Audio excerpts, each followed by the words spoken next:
Outra vez a paz do Senhor, né? Aproveitando que vocês estão de pé, abram as vossas Bíblias, por favor. Livro do profeta Jeremias, capítulo 2, versículo de número 12 e versículo 13. Jeremias, livro do profeta Jeremias, capítulo 2, versículos de número 12 e 13. Obrigado, irmão. Glória a Deus. É fácil, né, de encontrar, ou não? Depois os Salmos, Provérbios, Eclesiastes, Cântico dos Cânticos, Isaías, Jeremias. Glória a Deus. Jeremias 2, 12 e 13. Você de casa também acompanha a leitura. Assim nos diz: espantai-vos disto, ó céus, e horrorizai-vos, ficai estupefatos, diz o Senhor, porque dois males cometeu o meu povo. A mim me deixaram o manancial de água vivas e cavaram cisternas rotas que não retém as águas. Deus abençoe, podeis estar, podeis assentar ou tomar assento. Quero estender a saudação ao Conselho Ministerial, na pessoa do pastor Jones, representando, como segundo vice-presidente, representando este ministério, e também representando o seu pai, o nosso pastor, pastor Josué Brandão. Estendo a minha saudação aos irmãos em casa e a vós, Igreja de Cristo. Deus os abençoe grandemente nesta noite. Que não seja mais um sermão, que não seja simplesmente mais uma reflexão, mas que, de fato, a palavra de Deus encontre lugar em nossos corações. Eu não sei se a reflexão de hoje gerará resultado de aplausos. Eu não sei se a reflexão de hoje gerará um resultado de silêncio. Não sei. Não sei se a reflexão de hoje gerará um resultado de glória a Deus e aleluia. Isso está a cargo do Espírito Santo. E claro, quando nós entendermos a sua palavra, aquilo que o Espírito Santo falar aos nossos corações. O texto lido é do livro do profeta Jeremias, o próprio autor tendo Baruque como um dos seus copistas. Quem estudou nas escolas até os anos 70 lembra de cópia, né? A professora ia para o quadro, aliás, ficava com o livro na mão, ditando de frente da classe, e nós alunos copiávamos o que ela ditava. Não vou perguntar aqui quem é desse tempo, não vai cair bem, né? Então deixa quieto, deixa só eu mesmo. Éramos copistas daquilo que a professora ditava, dizia. Então Baruque era copista de Jeremias. Jeremias está dentro do volume dos profetas maiores. São 5 livros, os profetas maiores, a começar de Isaías, prossegue com Jeremias, Lamentações do próprio Jeremias, aí vem Ezequiel e Daniel. Mas autores são 4, Isaías, diga comigo, Isaías, Jeremias, Ezequiel e Daniel. Alguns estudiosos apontam que esses 4 profetas maiores eles acreditam que esses 4 profetas maiores apontam para os 4 evangelhos de Cristo: Mateus, Marcos, Lucas e João. Pois bem, esses mesmos estudiosos acreditam que o segundo volume, que são profetas menores, a saber, a partir de Oséias até Malaquias, são 12, e apontam para o número dos apóstolos de Cristo.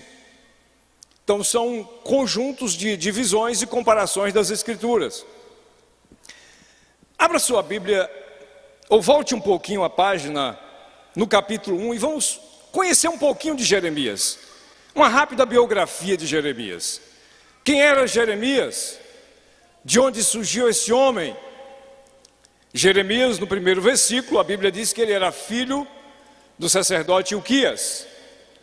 O sacerdote Hilquias serviu, e ainda hoje nós estudamos na escola bíblica sobre isso, no período que Josias era rei.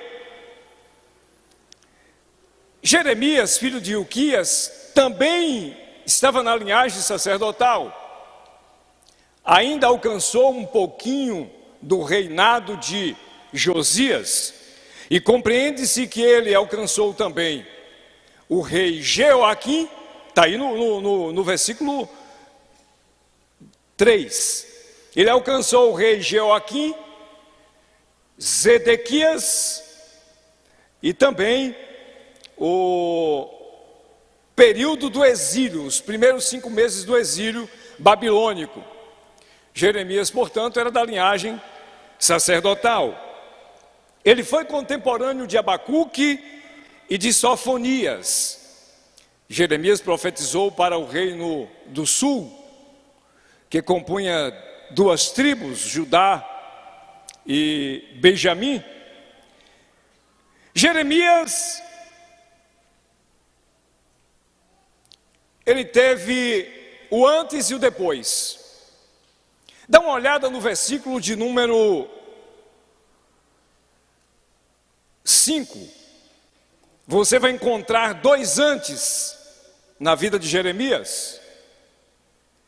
E aí está escrito: antes que eu te formaste, eu te conheci. O primeiro antes de Jeremias foi antes dele existir.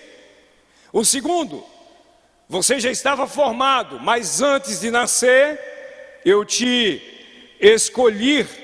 Antes de você sair da madre, antes da sua mãe dar à luz, eu te consagrei. Olha só, nós conhecemos um pouco da doutrina cristã, ou da doutrina judaizante, e todo o sacerdote, ele era consagrado depois que nascia, correto? Ele era separado depois do nascimento, tinha a idade específica para ser consagrado a sacerdote. Nenhum pastor foi consagrado antes de ser gerado. Nenhum pastor foi consagrado antes de nascer. Jeremias teve 2 antes. Antes de ser gerado, Deus já conhecia. Antes de ser gerado, no ventre, eu já te conheci, Jeremias. E antes de você nascer, eu te consagrei e te constituí profeta às nações. Esse é o antes da vida de Jeremias. O depois está no versículo de número 9. Depois, estendeu o Senhor a mão e tocou nos lábios de Jeremias e disse: eis que ponho na tua boca as minhas palavras. Você está conhecendo um pouquinho de Jeremias. Lembra que tem um episódio na vida de Isaías parecido com Jeremias? Isaías, quando se achou indigno e achou que ia morrer, Deus enviou um anjo com uma brasa acesa e tocou nos lábios e disse: a tua iniquidade foi, o teu pecado foi perdoado, a tua iniquidade foi sarada. Com Jeremias foi diferente. Jeremias se opôs quando ouviu a voz de Deus convocando, e ele disse: eu sou uma criança, eu sou um menino. E nessa hora a Bíblia diz que o Senhor veio, tocou nos lábios dele e colocou palavras sobre a boca, sobre o coração de Jeremias. O ministério de Jeremias foi acompanhado de visões. No versículo de número 11, tem a primeira visão, que é a vara de uma amendoeira. No versículo número 13, ele tem a visão de uma panela ao fogo. Jeremias recebeu de Deus uma missão profética muito grande, de profetizar o que estava acontecendo, denunciar o pecado de Israel, mas ao mesmo tempo transmitir o amor de Deus para Israel. Ou seja, Jeremias não tinha mensagem própria. Guarda isso no teu coração, tá? Jeremias não tinha mensagem própria. A mensagem do profeta Jeremias foi colocada por Deus, quando Deus tocou nos seus lábios e disse: agora eu estou colocando palavras sobre os seus lábios. Jeremias foi escolhido como profeta em um período crítico, mas muito crítico. Dá uma folhadazinha aí na Bíblia, por favor. Vai lá para o capítulo 9, e no versículo de número 1, tem algo muito interessante da vida desse profeta. Jeremias 9, versículo de número 1. Jeremias chega a propor, ou a pensar, ou a pedir a Deus, ou a dizer: como seria bom, ou talvez seria melhor se a minha cabeça fosse uma fonte de lágrimas. Está acompanhando aí na Bíblia? Marca. E os meus olhos chorasse de dia e de noite pela morte da filha do meu povo. Jeremias é considerado o profeta chorão, o profeta das lágrimas. E aqui ele faz uma hipérbole. Aliás, o texto que nós lemos também é uma hipérbole. E eu espero que no final dessa mensagem você compreenda o que Deus nesta noite tratará conosco. Vai lá para o capítulo 20, eu estou falando só um pouquinho aqui sobre a história desse profeta, para a gente ir para o texto de hoje. Capítulo 20, versículo 7. E ver o que aconteceu na vida de Jeremias, diante dos absurdos, diante de tudo aquilo que ele viveu. Porque ele recebeu de Deus a promessa de que ninguém lhe faria mal, de que o próprio Deus que estava chamando, o próprio Deus que vocacionou antes de ser gerado, protegeria Jeremias. E aí, o profeta, ele parece até uma contradição, ou parece ser algo assim de desespero. Versículo de número 7. Persuadiste-me, ó Senhor, e persuadido fiquei. Mais forte foste do que eu e prevaleceste. Sirvo de escárnio, sou zombado todo dia. Cada um deles zomba de mim. Na sua versão talvez esteja assim: o Senhor me iludiu. Não sei se alguma versão está escrito aí assim: o Senhor me iludiu. É mais ou menos assim: o Senhor me enganou. O Senhor me prometeu, o Senhor me chamou, me convocou, e agora eu estou passando pelas maiores tribulações da vida. Ele chegou a pensar que Deus havia o abandonado, que Deus havia o iludido, enganado o profeta. Tem uma outra, 37:15, tem uma outra referência sobre a vida desse profeta, para a gente entender, compreender melhor, um pouquinho só, deste homem chamado por Deus. 37, versículo de número 15. Os príncipes irados contra Jeremias açoitaram e meteram no cárcere, na casa de Jonatas o escrivão, porque tinha transformado num cárcere. Jeremias tinha uma certa amizade com alguns dos seus contemporâneos, tipo o rei Jeoaquim. Porém, era aquela amizade que esse mesmo homem que se mostrava amigo dele se tornou inimigo por conta da mensagem de Jeremias. Isso aponta para nós, aqueles que governam, aqueles que governaram e tinha Jeremias por amigo, foi quem o prendeu. Isso aponta para a igreja. Não se iluda com aqueles que se dizem seus pseudos de amigos dos evangélicos. É um perigo muito grande. Nos bastidores, no fundo, eles gostam de Bíblia, não gostam de Bíblia coisa nenhuma. E se não gosta da Bíblia, não gosta de Jesus. Se não gostam de Jesus, não gostam de Deus. Se não gostam de Deus, não gostam da igreja. A verdade é essa, tá? Jeremias passou por isso, experimentou tudo isso, todo esse sofrimento.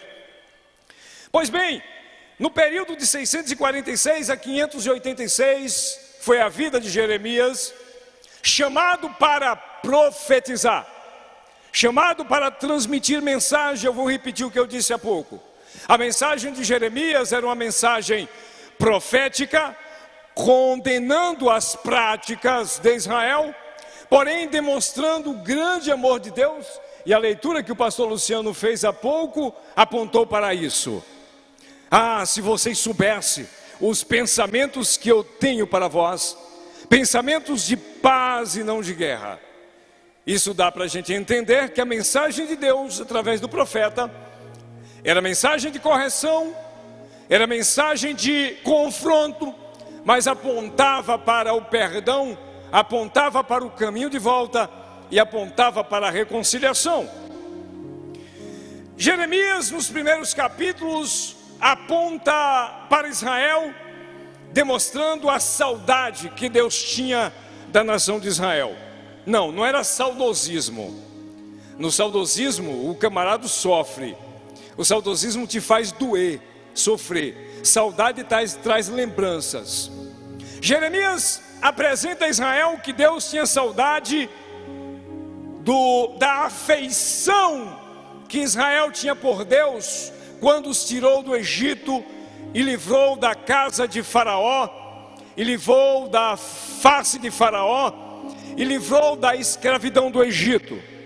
Israel saiu do Egito com braço forte, mão poderosa, passando pelo Mar Vermelho, chegando em Mara e as águas amargas se transformando em águas doces, chegando no deserto, e a Bíblia diz que Deus providenciou alimentos para eles no deserto. A Bíblia chega a dizer que o maná que Deus enviou para eles era trigo do céu e pão dos anjos. Deus cuidou com mimo, com muito carinho com Israel. Israel tinha uma afeição por Deus, mas agora os pecados daquela nação estava causando saudades a Deus dessa afeição. A segunda saudade era o primeiro amor que Israel tinha por ele, o primeiro amor que Israel tinha por Deus, o amor de quando Israel foi conhecido de Deus e Deus o fez conhecer a ele através das suas obras, através dos milagres, através dos livramentos. Israel perdeu o primeiro amor. A terceira saudade era a comunhão com Deus.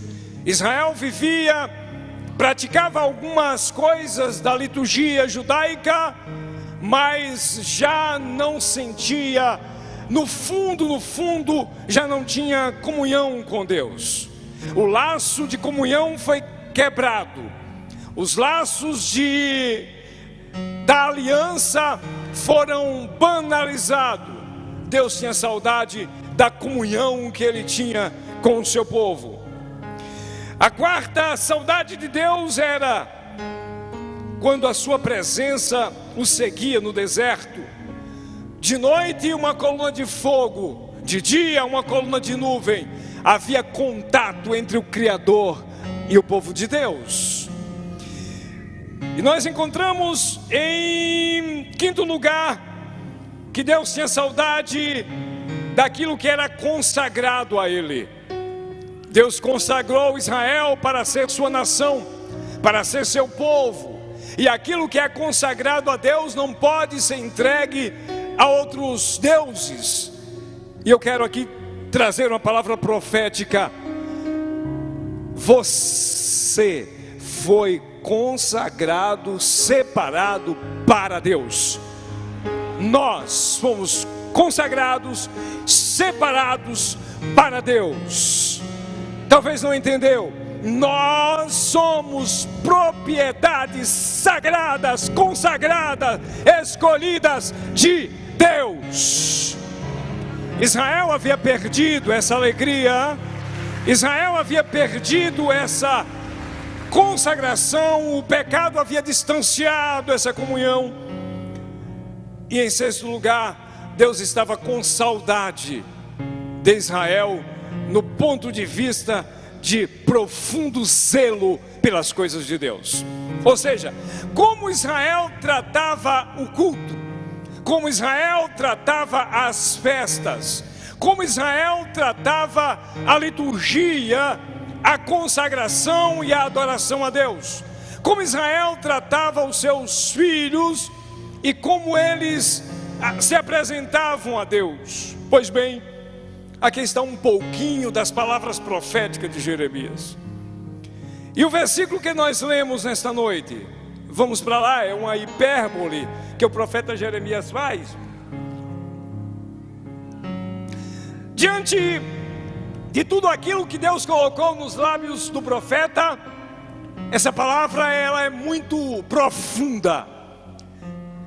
Ela é muito maior do que aquilo que nós imaginamos.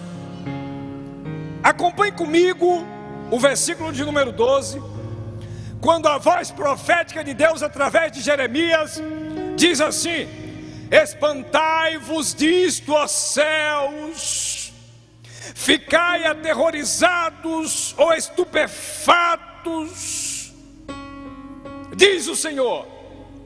É uma palavra de exclamação, é mais ou menos assim um anúncio para os céus escutarem: ei, para tudo, silêncio. E o céu ficou em silêncio. Eu fico imaginando a voz profética de Deus, e Deus diz: o que eu vou dizer aqui é espantoso,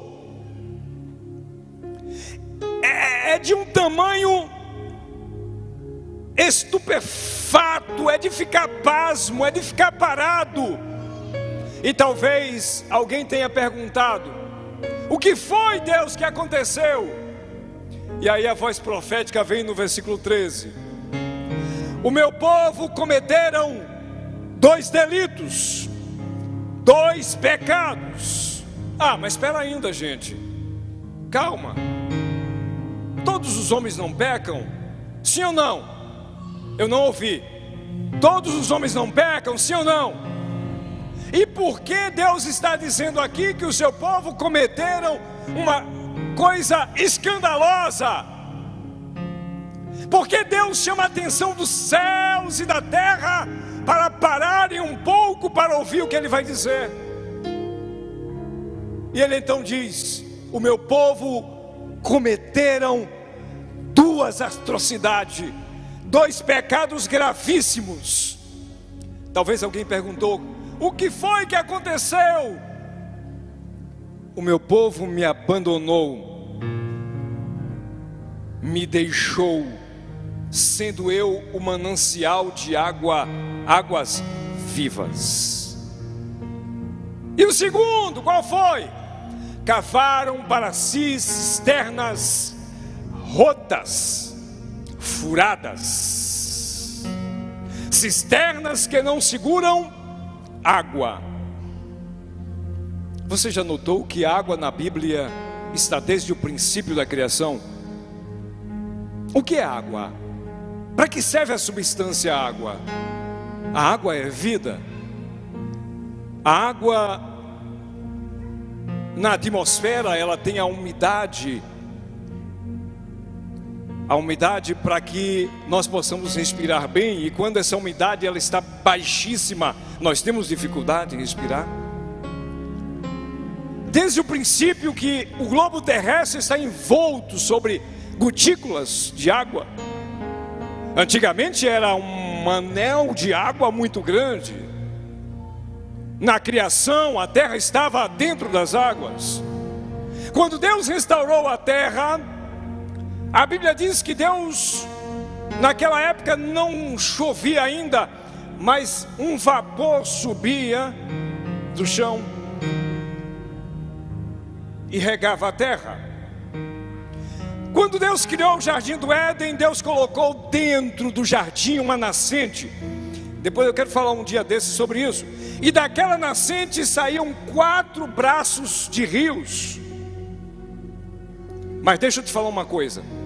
A nascente não, com redundância e tudo, tá? A nascente não nascia fora do Éden para abastecer o Éden. Nascia dentro do Éden para abastecer toda a terra. Você entendeu alguma coisa com isso? Nós não precisamos de águas estranhas. A água está em Jesus, o Filho de Deus. A igreja não precisa buscar água lá fora. A água sai do altar de Deus para saciar as nossas vidas. Pois bem, o que é cisternas nesse ponto de vista? Naquela época, por conta da estiagem, no Oriente Médio era de costume cavar cisternas em rochas. Não tinha a indústria da cisterna de hoje, que é feita com pedras, cimento, ou até material plástico, né? Naquele tempo eles cavavam cisternas para que durante as chuvas enchesse de água, para beber, para cozinhar, para alimentar o gado e para o plantio. Só que as rochas onde eram cavadas cisternas tinha fissuras, rupturas. Consequentemente, a água exalava, sumia, desaparecia. O profeta recebe de Deus como que uma visão.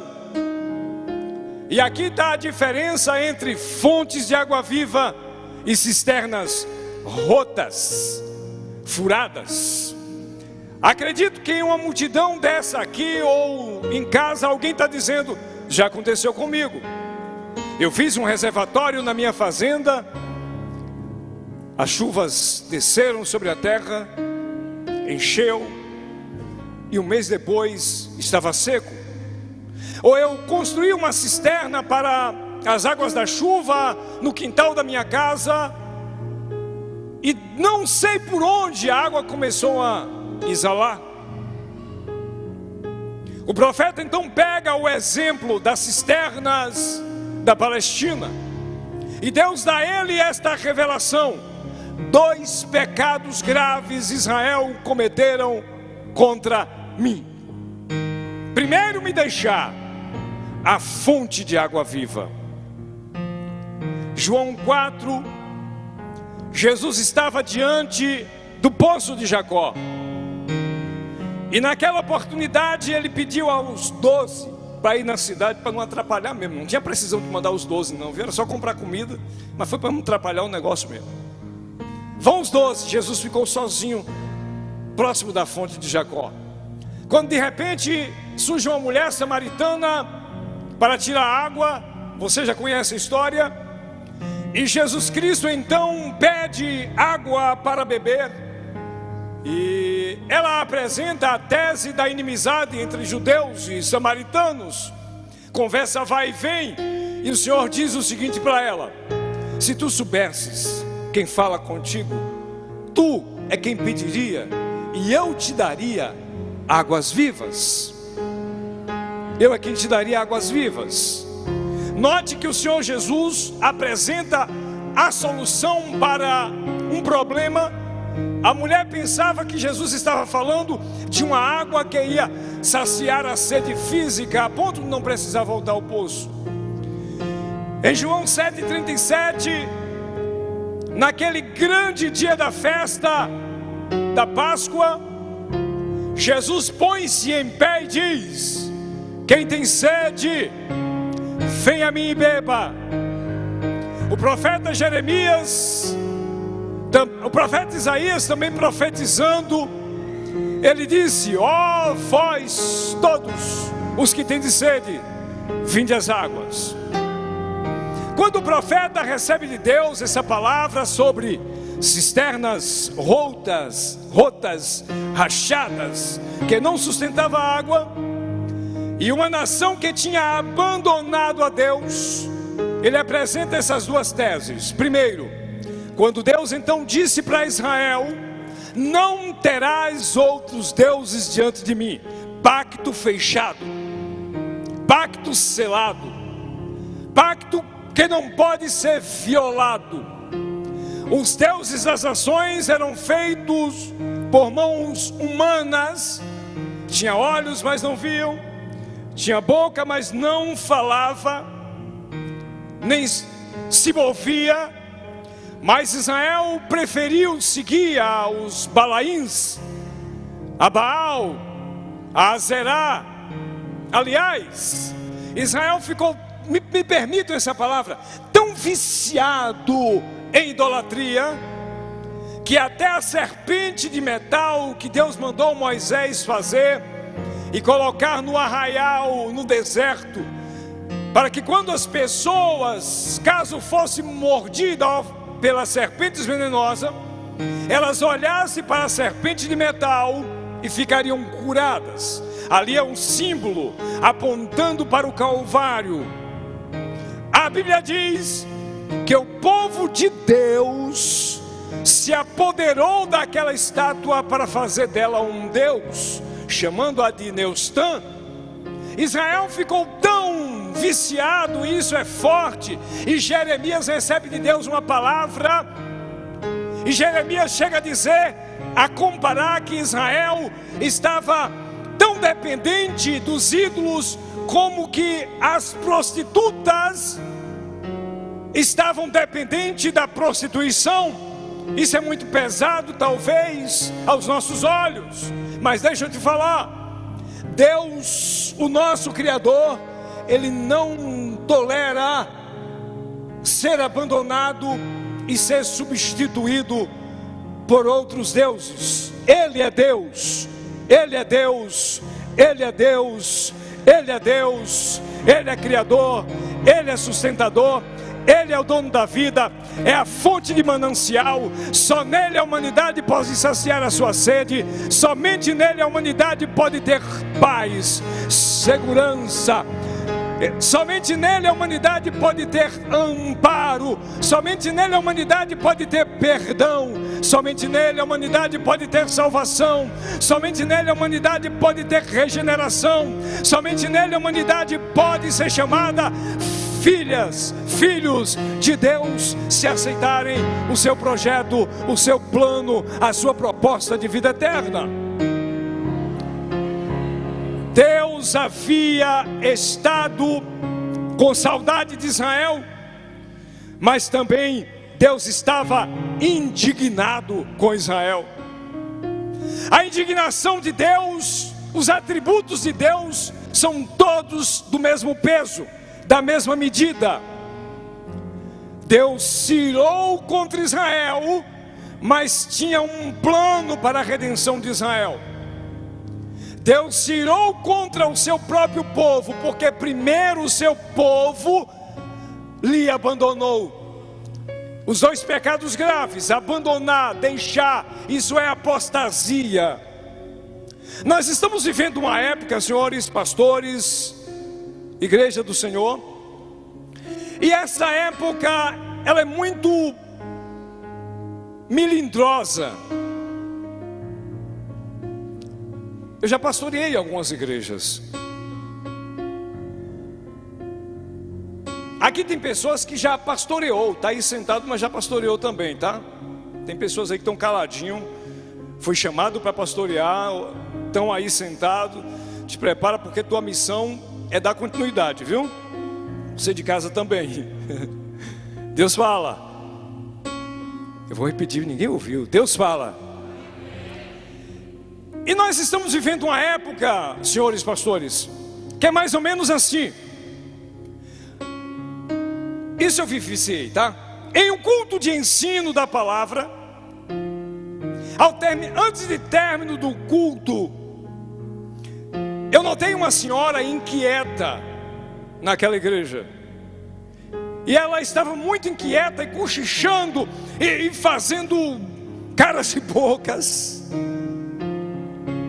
E quando terminou o culto, eu fiquei sabendo que ela disse assim: nunca mais eu venho nessa igreja e nem em igreja nenhuma.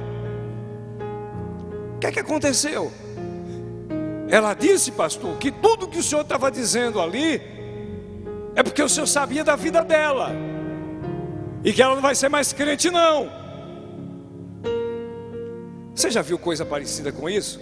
Só precisa balançar a cabeça se sim ou se não. Já viu uma geração mimada, uma geração doente, uma geração que qualquer coisinha se zanga com Deus e diz: eu não vou mais ser crente. Mas em meio a toda essa geração, Deus tem um povo que não abre mão dele, e nem dele abre mão do seu povo. E esse povo está aqui nessa noite cultuando, e esse povo está em casa glorificando a Deus, e esse povo está na terra, porque tem em Deus a fonte de água viva. Eu lembrei agora que certo dia, pastor Jones, Jesus fez um discurso daqueles que a gente diz assim, ó, yes, gol, gol de placa.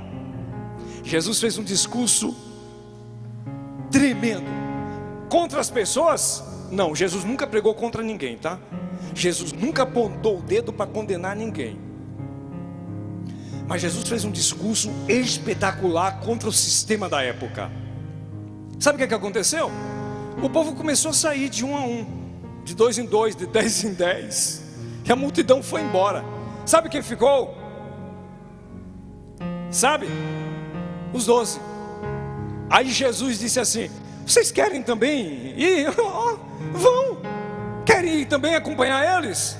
Ei, aquele irmãozinho nosso que tinha assim um sangue bem quente, olhou para todos os 11, arregalou os olhos e disse: nós? Não iremos não. Só tu tem palavra de vida eterna.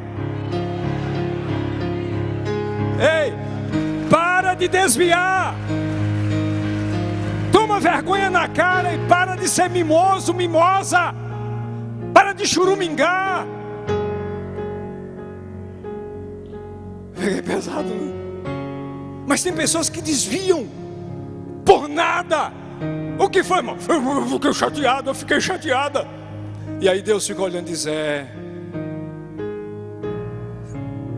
Aí Deus tem, sabe o que Deus sente? Alguém pode olhar para mim e dizer: pastor, Deus deve ficar com uma raiva, né? Não.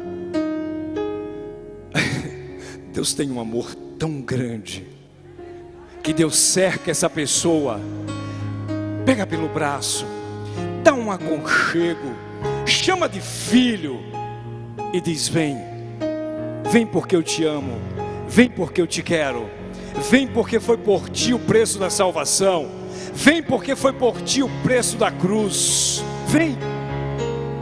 Mas nós estamos numa geração que por nada, por qualquer coisa, cadê irmão fulano? Irmão, eu vi irmão fulano num lugar que não é. Tem alguma diferença do povo do passado, do povo de Deus, de Israel? Ou seja, as pessoas deixam o manancial de água viva para estarem em cisternas furadas. O que é cisternas furadas nos dias de hoje? Cisternas furadas no dia de hoje é a vaidade do coração. As pessoas vão tentar abastecer o seu vazio na bebida. Cisternas furadas. As pessoas vão tentar abastecer o seu vazio nas festas, nos bailes funks, na jogatina. As pessoas vão tentar encher o seu vazio nas rodas de bares de cerveja.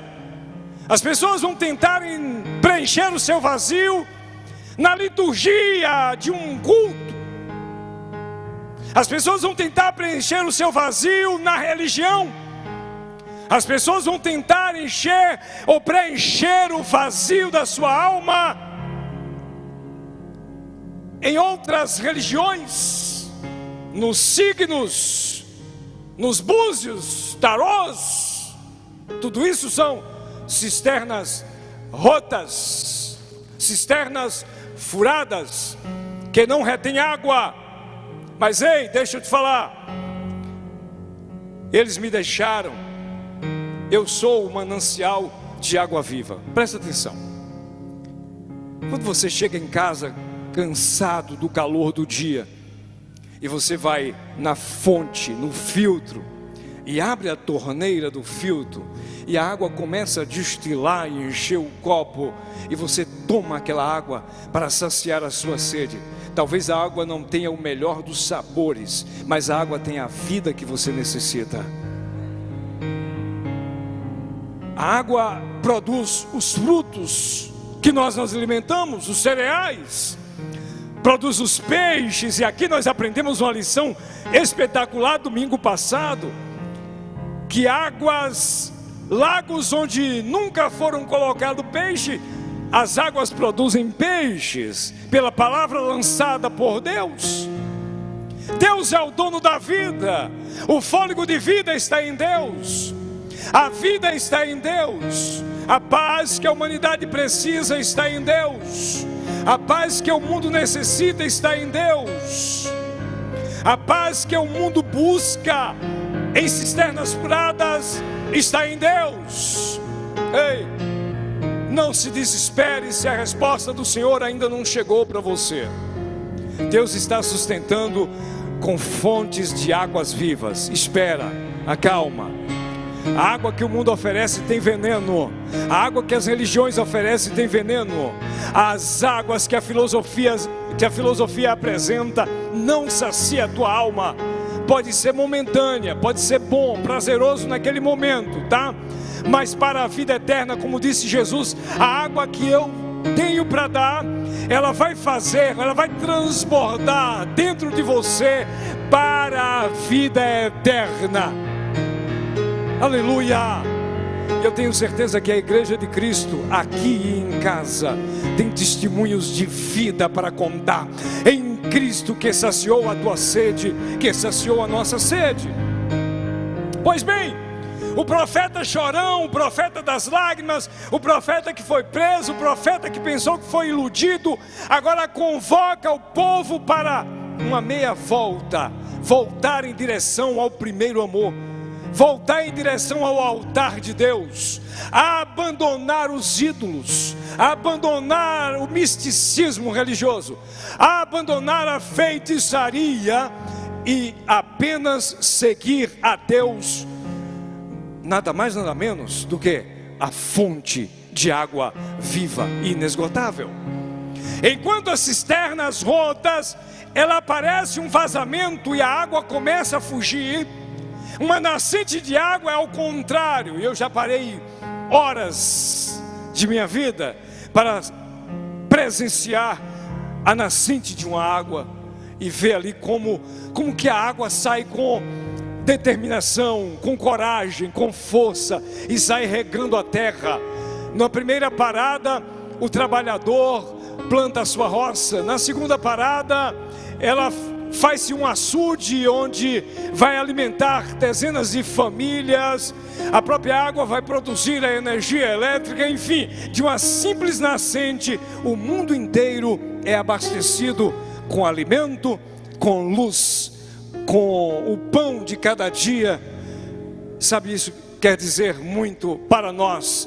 Deus, a fonte de água viva, além de cuidar de cada um de nós, cuidará da tua geração, cuidará dos teus filhos, cuidará dos teus netos. Se fosse você, glorificava. Cuidará da tua descendência, cuidará, e tem mais, ainda nos deu o direito de vida, vida com abundância, e depois daqui, vida eterna, vida para sempre. Não se iluda, não se engane, o mundo não tem água viva para dar a ninguém. A fonte de água viva é Jesus, o Filho de Deus. Aleluia! E há um perigo muito grande de nós estarmos na casa de Deus bebendo de águas de fontes falsas. Esse é o grande perigo, porque quem sai já quebra a cara. Se tiver mais uma cara, torna a quebrar. Se tiver duas, três, torna a quebrar. Mas tem aqueles que é chamado perdidos na casa do Pai. Você já acordou alguma vez na noite sem saber onde estava a porta do seu quarto? Você já acordou alguma vez na noite sem saber onde estava o interruptor? E você conhece o seu quarto, você conhece a sua casa. Perdidos na casa do Pai é mais ou menos assim. Você vem ao culto, canta, celebra, dança, ora e volta para casa vazio. Você glorifica, prega, o coral canta, tem liturgia, tem alegria, tem palmas, mas não tem vida. Eu quero dizer com isso que está na hora, e Deus está levantando Jeremias, e Jeremias, e Jeremias, e Jeremias, e Jeremias, porque nós estamos vivendo um momento que a igreja precisa viver a fonte de água da vida. A igreja precisa saborear desta fonte, a igreja precisa beber mais dessa fonte. A igreja precisa entender que em Deus temos vida, que em Deus temos segurança, que só nele tem vida eterna. E olha, nós sabemos muito da nossa liturgia, nós sabemos de cor os dogmas da nossa igreja, o nosso credo nós sabemos de cor. Mas quando o assunto é intimidade com Deus, quando o assunto é viver com Deus, aquilo que Jeremias viveu, porque se você ler a história de Jeremias e o livro, ambos estavam em harmonia. Existe uma frase interessante para os nossos dias que diz: templos cheios e vidas vazias. Pessoas que já não têm prazer na casa do Senhor. A igreja tem sido um lugar de bate-papo. Para muitos a igreja tem sido um ponto de encontro para o sábado, para o domingo, ou para a quarta, ou para a terça. É mais um sermão, é mais uma história contada, é mais uma pregação e ponto final. Quando saímos na primeira porta, a nossa cabeça já está revirada para fazer a nossa vontade, para fazer o nosso querer. Mas Deus está levantando Jeremias na terra, e você é um deles. Você é um Jeremias, você é um Jeremias, pastores Jeremias, igreja Jeremias. Não se importe se te chamarem de chorão, não se importe se te chamarem de Bíblias, não se importe de te chamarem de quadrados. Se importe em permanecer na presença da fonte de água viva. Não tenha pressa. Se você sentar próximo da fonte de água viva, beba mais. Não tenha pressa de levantar, torne a beber. Lave o seu rosto, molhe a sua cabeça, mergulhe na fonte. Mas por amor de Deus, não sai dessa fonte, porque fora dela é cisternas rotas, furadas. Eu não sei se isso é uma reflexão para aplaudir, ou para glorificar, ou para chorar. Mas nós estamos em um dos momentos cruciais da igreja. Ou agora ou nunca. Ou nós tomamos a iniciativa de ser crentes quadrados, ou não seremos, ou não estaremos abastecidos com a água da vida. Se não estivermos prontos para sermos ridicularizados por nossos amigos, perdam a amizade, mas não perda o sabor da água da vida. Perda as redes sociais, mas não perda o sabor da água da vida. Se preciso for, joga esse celular fora, mas não deixa Jesus sair do teu coração. O homem pode viver sem pão, o homem pode viver sem dinheiro, mas sem água ele não vive.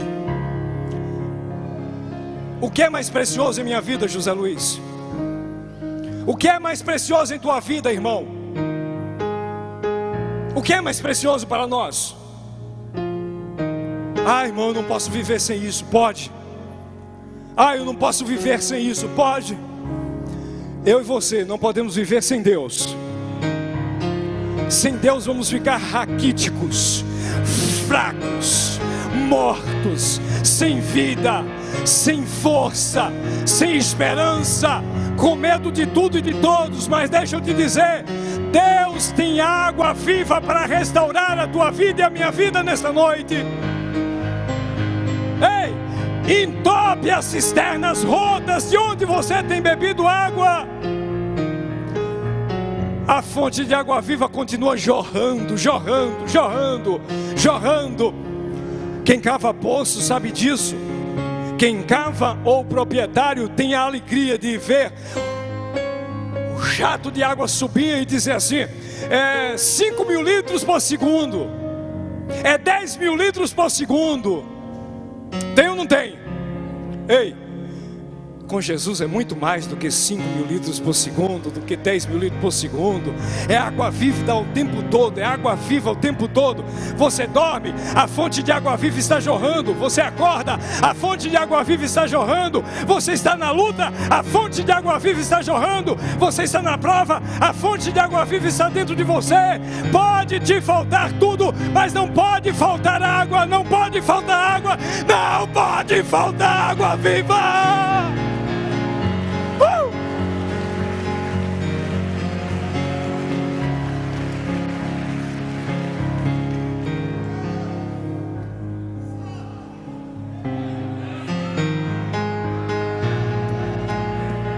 Converte-nos, ó Deus, a Ti. Converte-nos, ó Deus, a Ti, e seremos convertidos. Perdoa-nos e seremos perdoados. Aleluia, aleluia. Deus vai levantar.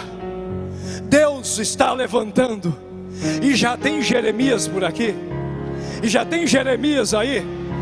Eu verei, em nome de Jesus, só se Ele quiser me levar antes, mas eu verei a Assembleia de Deus Missão I, de Cristianismo Sem Fronteiras, uma igreja fervorosa, pentecostal, que não troca o sermão pelo futebol, que não troca o sermão pelo filme, que não troca o sermão pelo passeio, mas que também o sermão edifica e ela prega o sermão que aqui é pregado para as outras pessoas.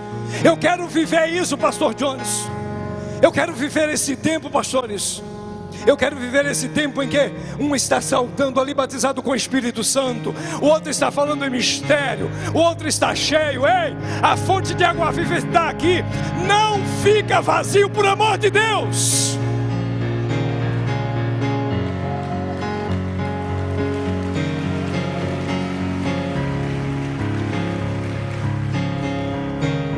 Aleluia. Fica de pé, por favor. Eu disse que talvez não seria uma mensagem, uma reflexão para aplausos, para glória, para aleluia. Deus está querendo conserto. Deus não é o homem para que minta, nem o filho do homem que se arrependa. Deus está querendo uma igreja viva. Eu não estou falando de movimento exterior, estou falando daquilo que produz dentro de nós. Se estamos no ônibus, estamos crente. Se estamos dirigindo, estamos crente. Se estamos no lazer, estamos crente. Se estamos evangelizando, estamos crente. Se estamos passeando, estamos crente. Onde estiver, estamos crente. É isso que Jesus está esperando da sua igreja. Aleluia. Glória a Deus. É um novo tempo, é a começar de mim. Nós temos a mania de dizer: Senhor, aviva, aviva, aviva, aviva. Mas não deixamos Deus avivar a partir de nós. A igreja primitiva avançou no livro de Atos dos Apóstolos, mas por volta dos anos 300 ela se distanciou. Por volta dos anos 300 a 400 a igreja já tinha saído dos princípios da doutrina dos apóstolos, da comunhão, do partir do pão e das orações. Através de alguns concílios, a igreja tomou caminho e rumo diferente. Era mais ou menos assim: Pedro morreu. Não, estou falando do apóstolo, não, estou dando um nome aqui, aleatoriamente. Ah, Pedro morreu, morreu. Enterrou, já. Então, a família procurava a igreja. E a depender do tamanho da família e da posse, era apresentado o seguinte: ó, X valor, essa pessoa tem 5 anos de perdão no purgatório. X valor, tem 10 anos de perdão. X valor, perdão para a vida toda, vai sair do purgatório direto para o céu. A igreja perdeu completamente a direção.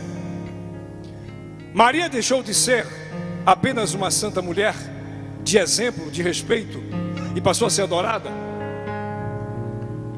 As indulgências falavam mais alto e mais forte, e quem se opunha era morto. Mas no dia 31 de outubro, hoje, há 504 anos, um homem que tinha sido influenciado por seus estudos da Bíblia, e principalmente da carta de Paulo aos Romanos,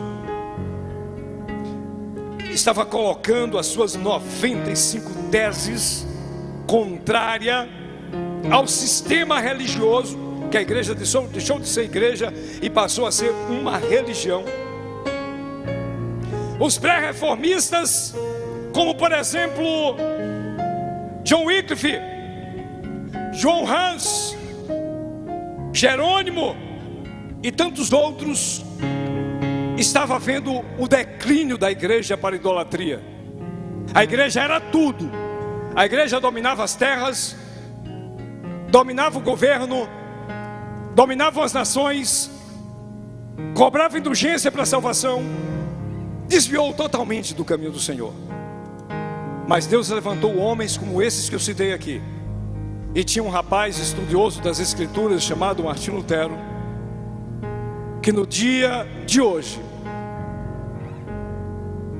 504 anos hoje, Martinho Lutero aproveitou a chegada de um dos bispos de Roma, que foi ensinar, que foi cobrar indulgências na Alemanha, e ele apregoou na porta 95 teses contrárias aos destinos da igreja, apresentando a Bíblia e as Escrituras como um único meio de conhecimento de Deus e de mensagem de vida eterna, mensagem de salvação. E a partir dali Deus levantou aqueles homens com coragem, com determinação, e depois, ao estudar essas teses, chegaram-se à conclusão das 5 solas da Reforma Protestante. Somente a Bíblia, porque a liturgia da igreja estava acima das Escrituras, a igreja tinha mais poder do que as Escrituras. Então, a partir das 5 solas, primeiro, nada é mais do que as Escrituras, somente as Escrituras. Levante a sua Bíblia, por favor. Levante a sua Bíblia aí. Nada. Nenhum livro, nenhuma igreja, nem padre, nem bispo, nem papa, nem pastor está acima das Escrituras. Somente as Escrituras. O segundo ponto, somente a graça. Ao notar que a salvação era por intermédio do dom gratuito de Deus, o segundo solas era a graça. Somente a fé e não obras. Quarto, somente a graça. E quinto, somente a Deus glória. 5 solas da Reforma Protestante. Somente Cristo, diga comigo, somente Cristo, somente as Escrituras, somente a graça, somente a fé, e só a Deus honra e glória. Levante a sua mão ao céu, dê glória, porque somente a Ele glória, somente a Ele glória, somente a Ele glória. Salvação só em Cristo, salvação só em Cristo, salvação só em Cristo. Não é por obras, é por fé, é mediante o Calvário, é mediante o Calvário, é mediante o Calvário, é mediante o Calvário. Existe um rio, Senhor. Cante, cante, celebre, adore. Que flui do teu Adore ao Senhor. grande amor. Cante ao Senhor. Aleluia. Águas que Cante orando. correm do Faça dessa canção uma oração. trono. Aleluia. Águas que Levante suas mãos. Cante assim, ó. Levante suas mãos para adorar. Adore ao Senhor. Por onde o rio Aleluia. passar. Aleluia.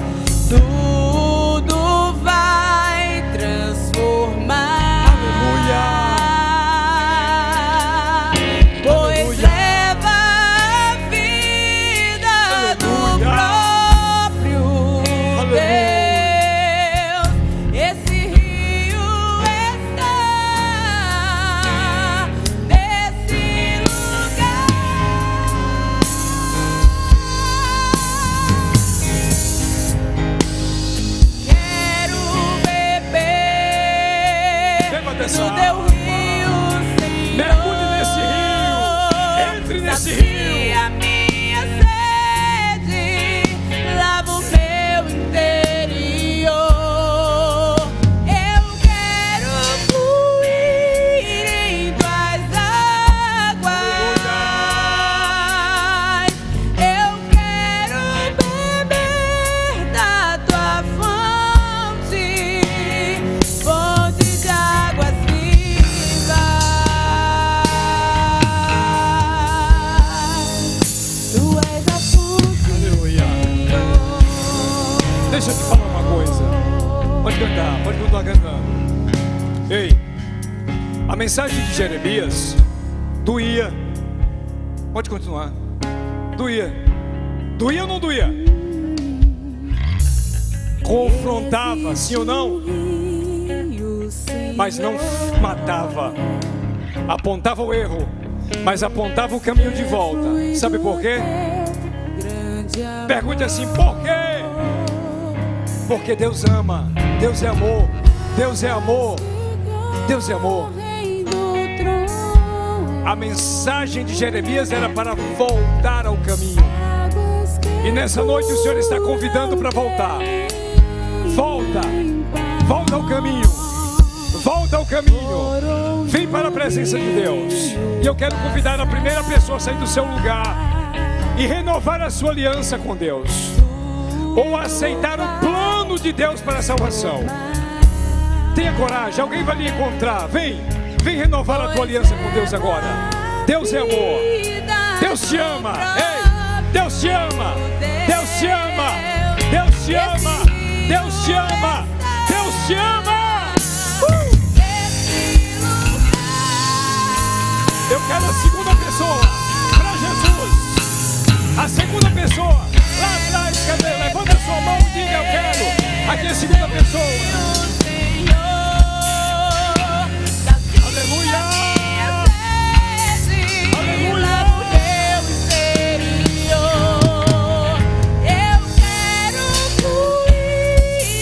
A terceira já veio, a quarta é Jesus, viu? Não pega não, Jesus. É Jesus Salvador. Eu quero a quarta pessoa para Jesus. De volta ao caminho.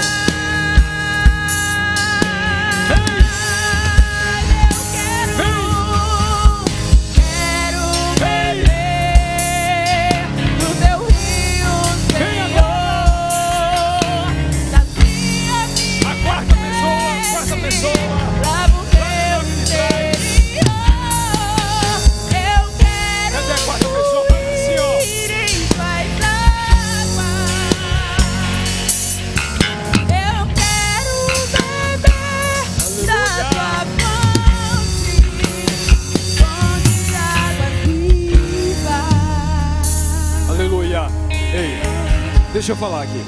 Já estou encerrando. É possível que tenha mais alguém aqui ainda.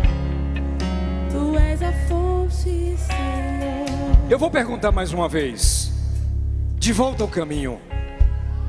A palavra que Deus ministrou no meu coração para você nessa noite é essa: de volta ao caminho. Primeiro amor. Deus está com saudade de você. Deus está com saudade do tempo que você ajoelhava naquele cantinho de oração e só levantava ao pôr do sol no início da noite. Deus está com saudade daquele tempo que você pregava a palavra sem medo, destemidamente. Deus está com saudade. O teu lugar está vazio. Você disse que não ia voltar, mas Deus está te convidando com muito amor nessa noite. Não sei se essa palavra é para alguém de casa ou alguém daqui, mas eu vou repetir. Deus está convidando alguém a fazer o retorno e tomar a direção do primeiro amor. Primeiro amor. Vem, em nome de Jesus.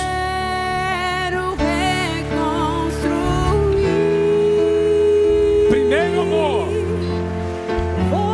Primeiro amor. Sabe de uma coisa? Eu também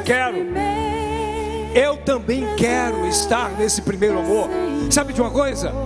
A igreja também quer. Quem quer se envolver nesse primeiro amor? Eu me arrependo.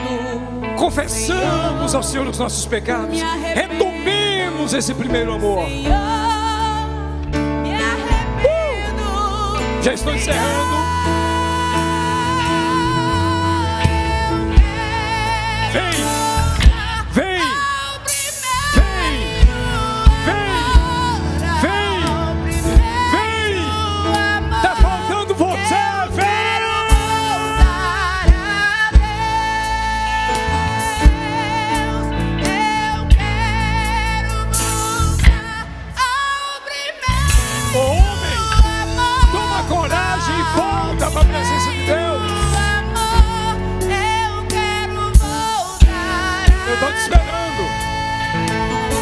Eu estou te esperando. Não tenho mais tempo. Está faltando uma pessoa aqui. É um homem. Está aqui. E Deus está mandando você sair do seu lugar e vir aqui à frente e receber a oração de livramento da sua vida. O recado está dado. Tem um Senhor, tem um homem aqui precisando tomar a iniciativa de voltar ao primeiro amor, às primeiras práticas. Mas tem vaga para você. O reino do Senhor te espera, tem vaga. Eu quero mais gente para Jesus, gente. Aleluia. Onde está a quinta pessoa? Ei, você é o quinto. Vem agora. Homens, mulheres, Deus espera, Deus procura. Deus marcou esse dia. Eu me arrependo. Vem! Senhor, me arrependo. Senhor, me arrependo. Senhor, eu quero voltar. Eu vou orar por essas pessoas aqui. Ah, pastor, vou fazer a minha reconciliação aqui onde eu estou mesmo. Como Deus te ama tanto, eu creio que Deus vai ao seu encontro, tá? Mas nós te convidamos. Eu já quero devolver o microfone. Estenda suas mãos para cá, por favor. Não se esqueçam de uma coisa: a mensagem do profeta era dura, doía, mas era mensagem de amor. Era Deus colocando o seu povo de volta ao caminho. Pai, aqui estão essas vidas voltando ao primeiro amor. Restabelece a aliança. E se por acaso tem alguém sendo a primeira vez te aceitando, escreve o seu nome no livro da vida. Pai, toma em tuas mãos e firma a fé destas vidas, que eles tenham somente a Bíblia, somente Cristo, somente a fé, somente a graça, e a Deus toda a glória. Ó Deus, que esse fervor pentecostal de salvação esteja no coração dos teus filhos em todos os dias da sua vida. E aqueles que estão fazendo aliança, Pai, em casa, agora, e mesmo aqui no templo, não quiseram vir, recebe-o como filhos amados, em nome de Jesus, em nome de Jesus, em nome de Jesus. Deus abençoe, Deus abençoe, Deus abençoe. Amém. Coisa linda, pastor Jones. Aleluia. Conduza eles ali, queridos. Isso. Merece glória a Deus. Dá glória a Deus. Dá glória a Deus. Glória a Deus. Glória a Deus. Deus te abençoe, meu filho.